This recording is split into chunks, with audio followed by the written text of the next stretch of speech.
Tell me why you're crying, how can it be, deal? When you gave me something I don't really feel, but you knew that already. When I found you on the ground, you were down. Hi guys, welcome back to my channel and happy new year. So today I'm taking you guys along the journey of, I don't want to say resetting, but re-gearing, preparing myself for the new year. There's a few things that I need to tie together to make sure that I'm ready to go and smash the goals that I'm going to set for this year. So hopefully there's tips and things that you can pull from what I'm doing to kind of improve and make sure that you start your year off right as well. So let's get into it. So the first step for resetting or gearing up for the new year for me is the reflection part. So luckily, and I'll grab it, like last year I wrote down my goals in this book. This was actually gifted to me by my sister. And so what I've done is gone through the goals and looked at it and seen okay, what did I do really well on? What did I fall short on? Last year, what I did, if you watch my vision board video, you'd know this as well. I segmented my goals into chapters. So I had financial goals, I had social goals, I had spiritual goals, physical goals. And doing it that way has helped me to see which areas or which goals I really did well on which areas I want to improve in. And I've done the same thing this year as well, in terms of not only just writing down my goals. The first step I did was one, to reflect, and then to look at it from the perspective of, if I'm visualizing and thinking where do I want to be by the end of 2023? So I've literally written down in my journal again, the different categories where I want to be at the end of the year, and making sure that I'm writing that down in kind of a smart way. So it's not a goal as such, but it's a visualization of, this is what I want my life to look like in the next 12 months. And in doing it that way has helped me to see, okay, if I want to be here by the end of the year, it means that I need this goal. And the thing I love about writing down your goals as well, it makes it so much easier in terms of creating a vision board, which is a go-to that I love to do as well. So I'll be using the visualization in terms of where I see myself in the next 12 months to get the images and create the vision board that I want to have. An added step that I've done this year is, at the end of me writing out my visualizations or where I want to be by the end of this year, I've left space for each category just in case I want to add to it. But I've also added routines at the end of the goals that I've written down as well. And so the routines are, granted, if you have a goal to get, say you want to be toned in the gym, so you want to lift a certain weight by the end of the year, that's going to require a certain routine to get there. So for example, in my routines, I've written down that I need to be going to the gym at least twice a week, or in terms of growing my YouTube channel, I need to be posting videos at least bi-weekly, and reels need to be posted on a weekly basis. So having a routine that I've written down as well is going to help me make sure that I'm sticking to it. One of the things that I like to do typically is to write out my income and my expenses, especially over the past 12 months. So I use an XLS to do this. Granted, I'm sure there is a better way, but the XLS, it just works for me. It's a tried and proven method. So I write down the months of the year, and I write down the income and the expenses for each of those months. And I like to segment it into different categories, and I'll show you on the screen. So food, rent, utilities, bills, all of the boring adulting stuff like subscriptions. And doing it that way, or writing out my expenses, will help me to see, especially over the past few months, will help me to see what kind of patterns I have in terms of spending. And it will help me set a cap in terms of how much I should be spending on food on a monthly basis, or travel, on subscriptions, which will help me to see how much I've saved, one, over the past 12 months, but how much I can save going into the future as well. One of the key things I want to start doing this year, like I've said, is investing. And the only way I can see how much I can invest is to see how much I have left over after I've spent the money on the key expenses or the essentials as well. So that's one way that I'm going to be trying to make sure that I have the funds to do that. And another thing as well, I don't want to feel guilty every time I spend or like buy something for myself or get a facial done. So doing it this way, or making sure I'm mapping out my income and my expenses, is going to help me see how much I can allocate towards like a guilt-free budget or fund as well. So I can enjoy like the income that I have coming in without feeling like I'm robbing myself every time I spend on something that isn't an essential as well. One thing that I've definitely gotten stuck into throughout 2022 is audiobooks, and that's through Scribd. And what I've done in Scribd to make my life easier in terms of like listening to audiobooks, I've created lists where I have books that I want to listen to, or books that I've listened to in different categories. So there's like personal growth, there's like history, there's like relationships, and you can add as many categories as you want. It's going to help me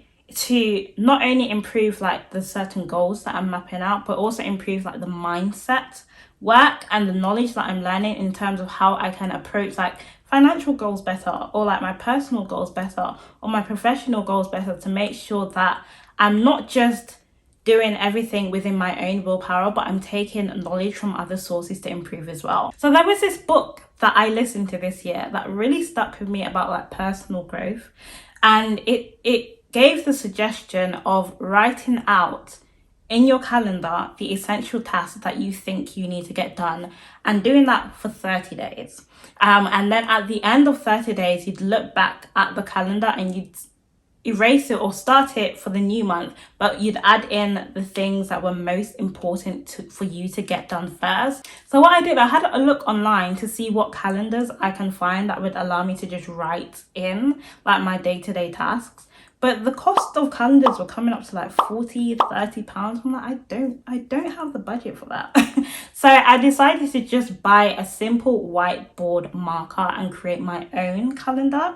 So I used a whiteboard, not a whiteboard marker, sorry. I bought a whiteboard as well as the marker and the ruler, and I just wrote or drew out the lines to create a calendar for myself, as well as the days of the month. So this is something that I'm going to be using on a monthly basis to write out the key like day-to-day tasks that I need to get done. So at least that way I'll be able to see and visualize and prepare myself mentally for the tasks that I've set out to do. I think that like some people might use their calendar to do this like on their phone, which is great, but I just needed something that was going to hold me accountable a bit more, because when I see reminders on my phone or in my calendar, sometimes I just ignore it. But writing it down in a space where it has to physically be erased or physically written down, it's just going to help it stick in my mind as well. So in my calendar, I've added in dates for when I'll be posting on YouTube, or when I'll be going to the gym, to make sure that I'm staying on top of that. I'm also going to go back in and add in like the dates that I need to be editing for my YouTube channel as well. And I think the key thing about having this approach of writing in the things that you want to get done first is going to help you figure out or structure the rest of your tasks around that. So for example, I have a 9 to 5. So typically I have to work around those hours in terms of going to the gym or working on my YouTube channel. So for me, that may mean that I need to make sure that I allocate time in the evenings to go to the gym, or it might mean that in order to factor in more time or have time to edit my YouTube channel or my YouTube videos, it means that I need to get up a bit earlier to make that happen. But writing in those goals first will help you make sure that you prioritize them, and then everything else that you have to do can kind of filter or factor or fall around that. Something about jumping into a new year makes me so much more motivated to like have a clean space. And I won't lie, I'm not a messy babe, but I'm not that person that is always in a space that is spick and span. So something that I like to do for the new year is just tidy up my space and make sure that the aesthetic is looking the way that I want it to. So that's something I'm going to be doing as well, just cleaning and tidying my space. It kind of just gives me like a fresh perspective of new year, new start, and I'll get rid of it. And you guys may recognize from my previous videos as well that I'm in a new space now. I can't lie, I love a good aesthetic. So one of the things that I'm going to be doing this year is making small tweaks to like my bathroom or my room or like the kitchen and like other spaces to make sure that the room or the space just feels like homey and aesthetic and all that kind of stuff. So that's one of the things that I'll be factoring it into, like my budget as well. Like how much can I actually spend on doing bits here and there to make things aesthetic and look nice, definitely on a budget. So there may be videos that I post on organizing or making my space look a bit neater as well. Granted, I have my visualizations of where I want to be at the end of the year, but another key thing that I want to make sure that I do as well is to have monthly goals outside of that, and that's going to help me apply a bit more pressure in making sure that I'm not just getting to September and then thinking, oh my gosh, I need to rush to get all of my goals sorted because I haven't done anything for the past 9 months. So having those monthly goals is going to help keep that momentum going and making sure that I'm accomplishing my goals, but like bit by bit, so it doesn't feel as hard. A key thing that I'm taking away going into this year or bringing into this year is the fact that life is not perfect and it's never going to be, which means that our approach to goal setting and accomplishing them is not going to be perfect as well. It's great to have a vision and it's great to work around it, to work towards it, but it's not the all and be all if you fall off a little bit.